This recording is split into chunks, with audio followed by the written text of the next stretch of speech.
मैं सतीश पारासर नवदा प्रखर YouTube channel के लिए, जैसे कि प्रखर ने साक्षात्कार का एक अभियान छेड़ रखा है, उसी के तहत आज हम जिनसे मिलने जा रहे हैं वे समाज के बहुत सक्रिय समाज सेवी हैं।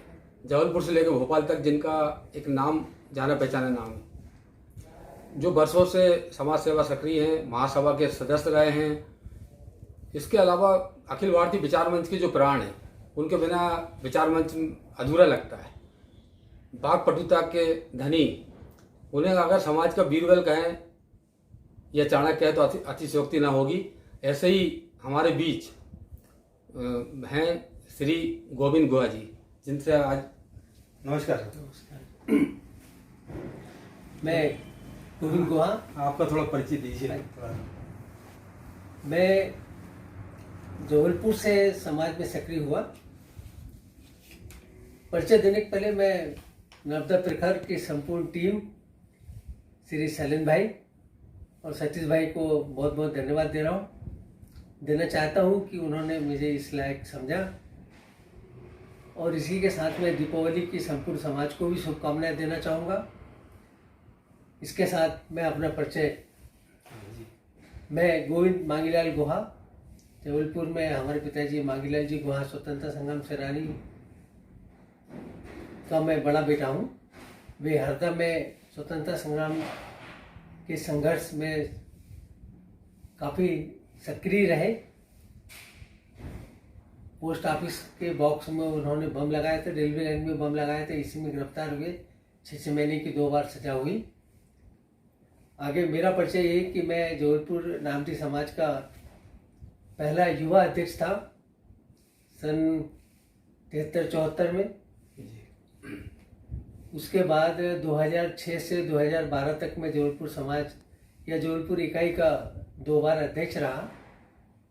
इस बीच अपनी जॉब में Madhya Pradesh diploma engineer association में विभिन्न पदों पर, लगभग सभी पदों पर मैंने काम किया, कोषाध्यक्ष, सचिव से लेकर अध्यक्ष तक के लिए।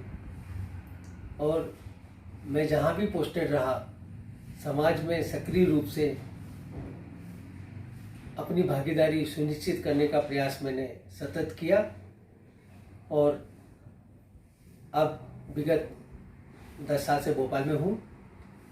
भोपाल समाज के लिए मुझसे जो बन पड़ता है मैं कर रहा हूँ, और आगे ईश्वर जो आदेश करेंगे समाज सेवा के लिए वो मैं करता रहूँगा। अभी चुनाव का माहौल चल रहा है, महासभा चुनाव होना निश्चित है, मतलब महीने 2 महीने में होना ही है। तो इस बारे में क्या पद्धति हो चुनाव की, क्योंकि ये हमेशा विवादास्पद रहती है कि अध्यक्ष सही तरीके से नहीं चुन पाते, इसलिए आप कोई सलाह देंगे क्या पद्धति हो ताकि लोग सर्वमान्य हो, सभी लोग उसको ठीक समझे, उसको कोई ऑब्जेक्शन न कर पाए। बढ़िया, बहुत अच्छा प्रश्न है। महासभा अध्यक्ष भविष्य में किस तरह चुने जाएंगे, इसके संबंध में बहुत लोगों ने अपनी अपनी राय दी। चूँकि हमारे संविधान में इस वक्त जो नियम है अभी तो उसी हिसाब से चुनाव होंगे, लेकिन मेरा व्यक्तिगत मत है कि समाज के प्रत्येक व्यक्ति को मत देने का अधिकार मिलना चाहिए। इसके लिए व्यवस्था ये हो कि प्रत्येक इकाई स्तर पर महासभा के चुनाव हो, वहीं उसकी गिनती हो, और व्हाट्सएप से वो गिनती का जो रिजल्ट है वो एक जगह केंद्रीय संस्थान में, यानी महासभा की जो एक मुख्यालय बनाया जाए, चुनाव मुख्यालय बने, उनको भेज दिया जाए। और वहाँ सभी इकाइयों के जो रिजल्ट आए उनको जोड़ के और रिजल्ट घोषित किया जा सके। तो इसमें कोई दिक्कत मेरे हिसाब से नहीं होना चाहिए। और पूरे संपूर्ण समाज का अध्यक्ष अगर हम चाहें तो वो केवल यही एकमात्र तरीका है जिससे हम बना सकते हैं। सर्वमान्य रहेगा और सर्वप्रिय रहेगा। बिल्कुल सही। और प्रत्येक व्यक्ति को यह लगेगा कि मैं समाज का हिस्सा हूँ और मैंने अध्यक्ष चुना है और मैं समाज के प्रति जवाबदेह हूँ। तो ये मेरा व्यक्तिगत मत है इस बारे में। और कोशिश है, अगर ईश्वर ने कभी मौका दिया तो मैं इसे लागू करने का जरूर प्रयास करूँगा कि समाज का प्रत्येक व्यक्ति मत दे सके। हमारी अग्रिम शुभकामनाएं आपके लिए कि आप भविष्य में अध्यक्ष बने। Thank you. और कोई ऐसी चीज लाए। नहीं, बिना अध्यक्ष बने भी कर सकते हैं, अगर दूसरे पद पर भी रहे कभी तो किया जाता है। जी जी जी। जब चुनाव होगा तो चुनाव में वोट भी डलेंगे। इकाई से 1 इकाई से 4 वोट का प्रावधान है अभी। लेकिन जैसे कि भोपाल बड़ी इकाई है, इंदौर बड़ी इकाई है, तो यहाँ ऐसी मांग उठ रही है कि इसमें कुछ सदस्य बढ़ना चाहिए, संख्या बढ़ना चाहिए या इकाइयाँ बढ़ना चाहिए। इस बारे में आप क्या सुझाव देंगे? ये प्रश्न बड़ा टिपिकल है एक प्रकार से, ऐसे कि 4 वोटर यानी प्रतिनिधि वोटर चुनने के लिए पहले तो आपको आपकी इकाई का चुनाव कराना है। उस इकाई के चुनाव में केवल वो लोग वोट देंगे जो महासभा के सदस्यता ग्रहण कर लेंगे, जो 51 रुपये की रसीद कटाएंगे जी। अब ये संविधान में कहीं नहीं लिखा है कि कितने लोग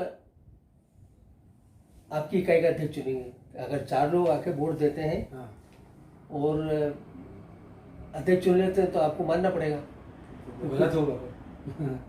नहीं, गलत नहीं होगा, क्योंकि ऐसा कोई प्रावधान नहीं है।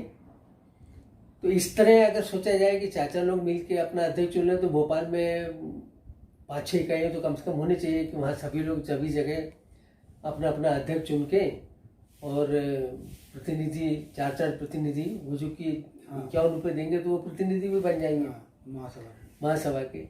यहाँ मेरी सोच ये है कि इसको पैसे से नहीं जोड़ना चाहिए था, क्योंकि समाज के प्रत्येक व्यक्ति को हक है अपना अध्यक्ष चुनने का, अपनी इकाई अध्यक्ष चुनने का जी। और समाज का प्रत्येक व्यक्ति जो नारंदेव परिवार में जन्म लिया है वो सदस्य है। इसलिए सदस्यता से जोड़ के, पैसे से सदस्यता नहीं होना चाहिए, जोड़ के आप किसी को नारंदेव कहें, ये ठीक नहीं। बिल्कुल सही। एक प्रकार से आप सदस्यता के नाम से किसी को नारंदेव बना रहे हैं, किसी को छोड़ रहे हैं। जो सदस्य नहीं है वो नारंदेव नहीं है, कहने का मतलब ये निकलता है। इसका एक दूसरा मतलब 51 रुपये नामदेव होगा, 51 से हटेगा तो नामदेव हटेगा, नामदेव से ये गलत है। तो ये गलत है। दूसरा ये है कि इसमें 51 रुपये जो रसीद कटेगी वो पूरे पैसे महासभा को जाएंगे। तो यहाँ मेरा सोच ये है कि महासभा के व्यक्ति ही आके रसीद काटें, इकाई के लोग क्यों काटें? अगर इकाई के लोग रसीद काटते हैं तो उसका जवाबदेह इकाई के लोग हो जाएंगे। लोग इकाई के लोगों से पूछेंगे, हिसाब किताब पूछेंगे, ऑडिट भी कभी करना पड़ा तो इकाई वालों को कराना पड़ेगा, उनको अपने अकाउंट में लेकर फिर महासभा को सब में पैसे देना पड़ेंगे। तो ये जगलरी करने की जरूरत ही क्या है? हमको हम क्यों करें? इकाई वाले महासभा को जब पूरा पैसा जाना है तो महासभा करें जी। इसमें अगर आधा पैसा इकाई को मिल रहा होता या कुछ निश्चित अमाउंट तो एक बार ये समझ में आता कि भाई चलो इकाई भी इन्वॉल्व भी। इसमें सीधा सीधा इन्हें पूरा ही पैसा महासभा को भेजने का संविधान में प्रावधान किया हुआ है, जो गलत है।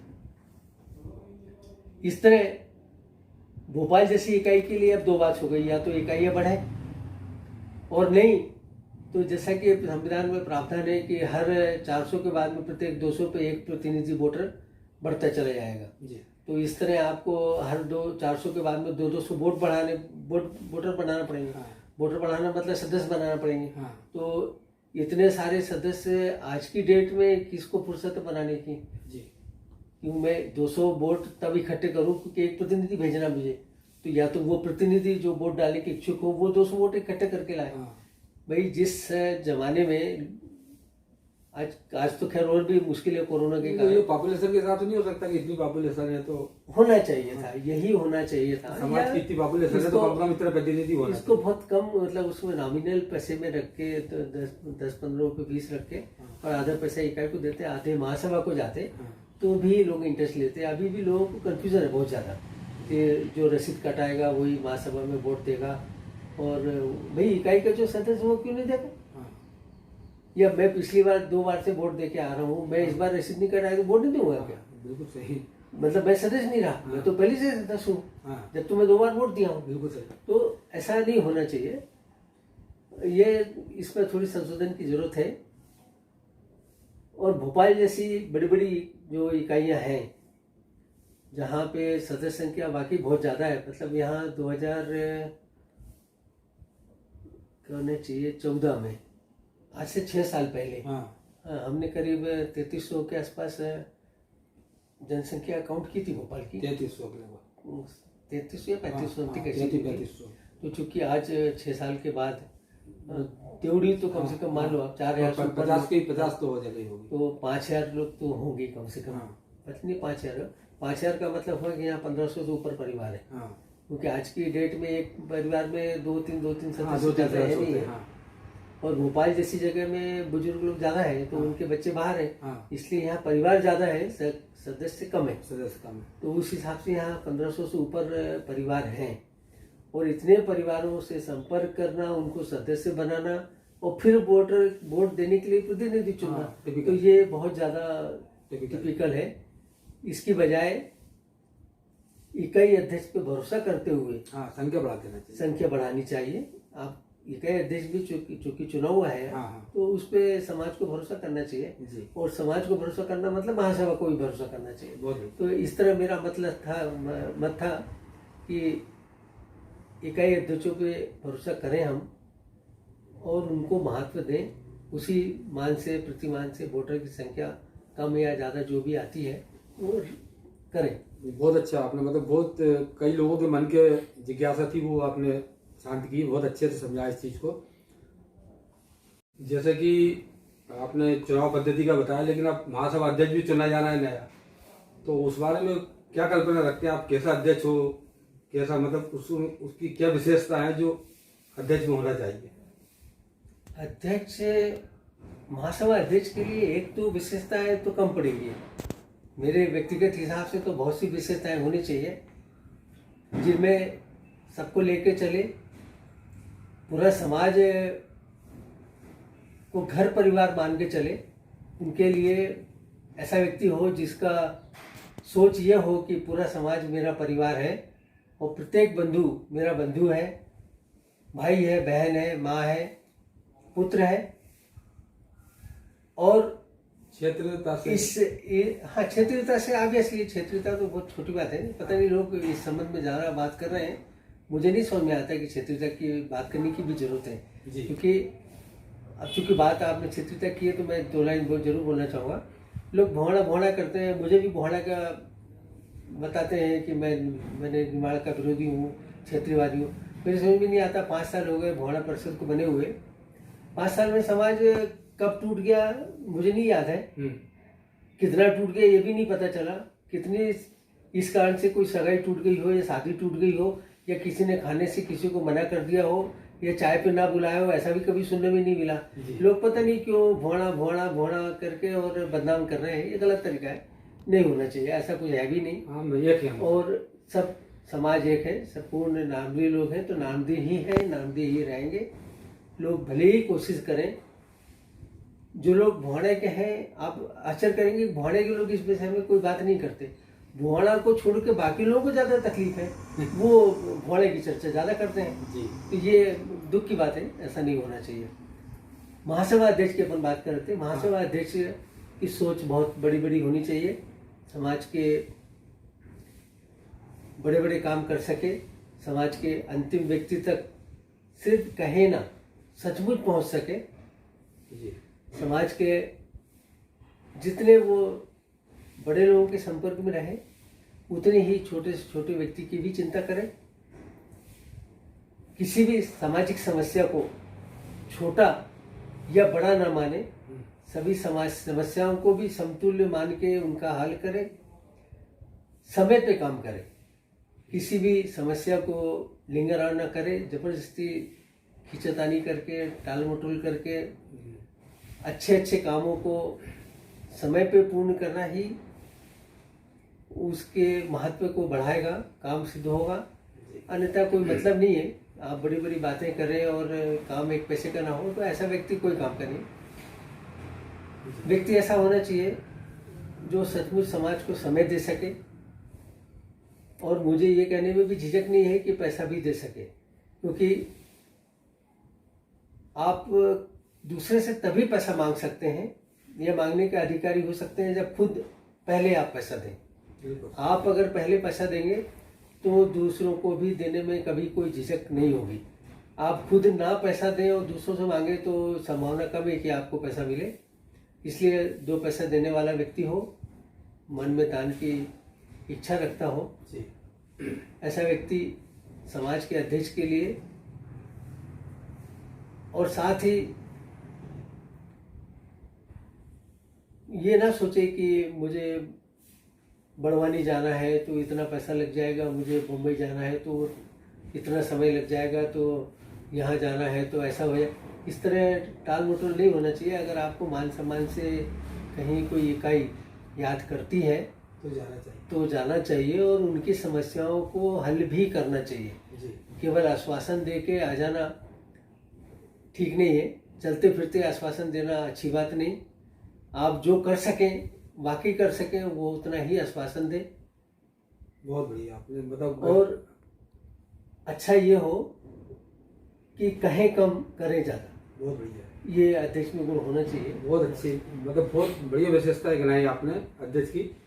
ये कल्पना पे अगर खरा उतरता तो वाकई में वो समाज का अध्यक्ष होगा। अध्यक्ष हो जाएगा। बिल्कुल, धन्यवाद। चूंकि अब महासभा नई गठित होना है, नए महासभा अध्यक्ष बनना है, तो क्या अपेक्षा रखते हैं आप नई महासभा से? क्या अपेक्षा है? प्रश्न छोटा जरूर है लेकिन उत्तर बहुत बड़ा हो सकता है। हाँ। अपेक्षाएं तो अनगिनत हैं। फिर भी मेरी व्यक्तिगत अपेक्षाओं में पहली अपेक्षा है कि महासभा का अपना भवन हो, जिसमें कम से कम एक ऑफिस, एक हॉल और 10-12 कमरे हों, जिससे कार्यकारिणी के सदस्य कार्यकारिणी की मीटिंग के वक्त आके ठहर सकें और हाल में कार्यकारिणी की बैठक हो सके। महासभा से, आने वाली महासभा से दूसरी अपेक्षा है कि महासभा के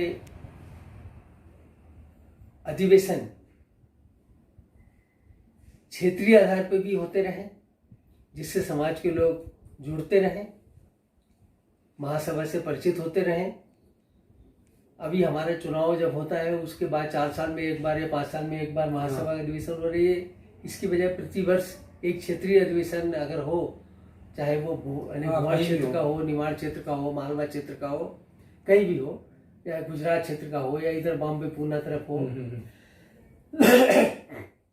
इस तरह आप जितना ज़्यादा अधिवेशन करेंगे, सम्मेलन करेंगे, समाज के लोग जुड़ते जाएंगे। एक अपेक्षा समाज के उन लोगों के लिए भी है मेरी मन में जो 35-40 साल के हो रहे हैं। उनके लिए समाज प्रतिवर्ष कम से कम एक सम्मेलन, परिचय सम्मेलन करे। ओवरेज वाला, ओवरेज नहीं बोलना चाहिए, एज ही बोलना चाहिए, 35। उसमें आप चाहे तो विकलांग और विधवा को भी जोड़ सकते हैं। विधवा जो विधुर है, विकलांग लोगों को भी जोड़ा जा सकता है, कम पढ़े लिखे लोगों को भी जोड़ सकते हैं उसमें। तो ये एक अपेक्षा थी। साथ ही समाज का जो एक बिखराव सा महसूस होता है, वो नहीं होना, ये नहीं होना चाहिए। इसे महासभा दूर करें। हर एक के मन में महासभा के प्रति एक लगाव पैदा करने का प्रयास करें। धन्यवाद। समस्या चल रही समाज में ये विजाति विवाह की। आजकल मतलब समाज बच्चे लोग क्या पता क्यों दूर जा रहा है, इसका कोई हल समझ नहीं आ रहा, और ये बहुत बड़ी समस्या है समाज की। इस बारे में थोड़ा सा कुछ सजेशन दीजिए ना, आपके पास जीवन का अनुभव है। क्या हो सकता है इसका? विजाति विवाह के संबंध में हमारी महासभा ने आज से ठीक 100 साल पहले ही सोच लिया था। आप लोगों को जान के आश्चर्य होगा कि उस वक्त ये प्रस्ताव पारित किया गया था कि विजाति विवाह उसे माना जाएगा जो ब्राह्मण समाज को छोड़ के दीगर समाज में विवाह करेंगे, उसे विजाति विवाह कहेंगे। अच्छा। अब ब्राह्मण से मतलब ये था उनका कि कश्मीर से लेके कन्याकुमारी तक कोई भी ब्राह्मण हो, उससे किया हुआ विवाह विजाति विवाह नहीं माना जाएगा। अच्छा। लेकिन बाकी विवाह जो हैं दीगर जात के, वो विजाति माने जाएंगे। अच्छा। तो हमें अब यह सोचना है कि विजाति विवाह चूंकि बड़ा डिस्प्यूटेड विषय है और चिंतनीय भी है, इसमें हम जो दूसरे समाज की बच्ची ला रहे हैं उससे उस समाज के पूरे गुण और अवगुण दोनों ला रहे हैं। तो वो हमारे समाज को कहाँ ले जाएंगे, ये सोचने की बात है जी। क्योंकि हमारा समाज एक सुसंस्कृत और 100% साक्षर समाज है। बिना दहेज के शादी ब्याह करने वाला समाज है। हमारे समाज में भ्रूण हत्या नहीं होती। हमारे समाज में दहेज प्रथा भी लगभग नहीं है। और तलाक या संबंध विच्छेद भी इतने कम है, लेकिन उस पर भी हम बहुत चिंतित रहते हैं। तो ऐसे समाज की बेटियां जब दूसरे समाज में जाती हैं तो बहुत सी अच्छाइयाँ लेके जाती हैं। अगर इतनी ही अच्छाइयाँ हमें दूसरे समाज से मिल रही हैं तो मेरे ख्याल से विजाति समाज में विवाह कोई बुरा नहीं है। लेकिन अगर ऐसा नहीं है तो चिंता की बात है, क्योंकि हमारे समाज के बच्चे आज 35-40 साल में भी शादी नहीं कर पा रहे हैं।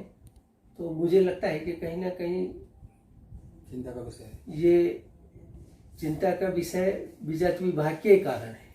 हाँ, अब ये समाज के सब बड़े बड़े लोगों को बैठ के विचार करना चाहिए कि ये परिस्थितियाँ क्यों बन रही हैं।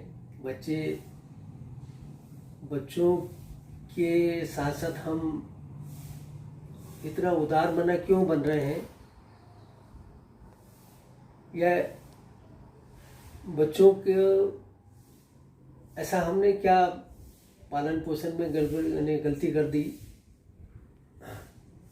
कि ये स्थितियाँ लगातार बनती चली जा रही हैं। जी।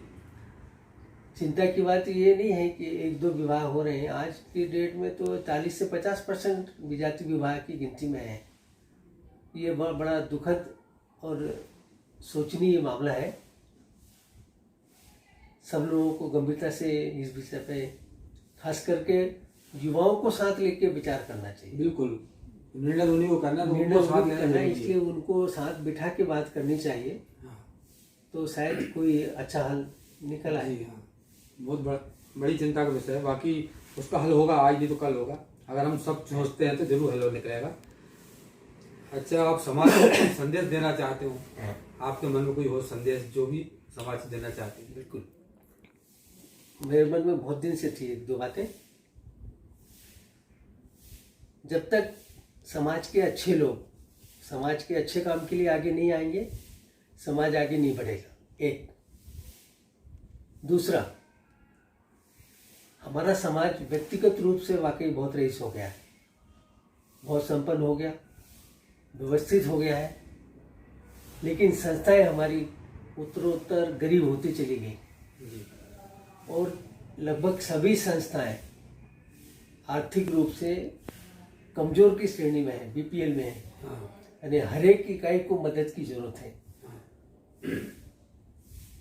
इसलिए मेरा समाज से निवेदन है, संदेश नहीं है, निवेदन है, प्रार्थना है, अपनी अपनी इकाइयों को और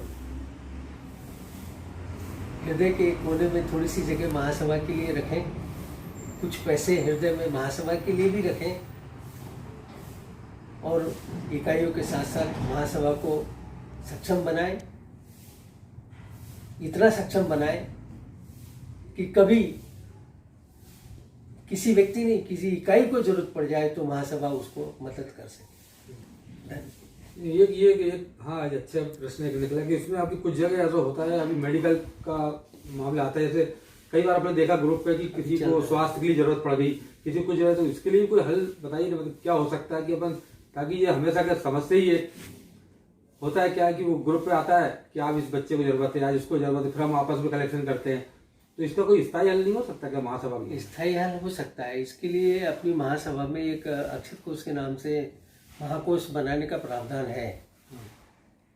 अब मैं इस विषय पे नहीं जाऊंगा कि वो क्यों नहीं बना, क्यों बना, जो भी है, नहीं, आगे के लिए कुछ पैसे हैं उस कोष में। उसका उद्देश्य यह था कि एक बड़ा कोष, पहले 1 करोड़ का था, लेकिन अब तो 1 करोड़ भी छोटी रकम लगती है। एक बड़ी रकम, बड़ा कोष बने। हाँ। उस कोष का जो ब्याज हमें मिले, उस ब्याज से हम ऐसी मदद कर सकें, जैसा आप अभी आपने कहा चिकित्सीय सहायता के लिए, क्योंकि आपको जब करोड़ों में पैसे रहेंगे तो ब्याज भी लाखों में आएगा और लाखों में मदद की जा सकेगी। तो कर सकते हैं। और आज की डेट में शिक्षा भी एक ऐसी चीज हो गई है कि व्यावसायिक रूप से उपलब्ध है, कुल मिला के बहुत पैसे लग रहे हैं।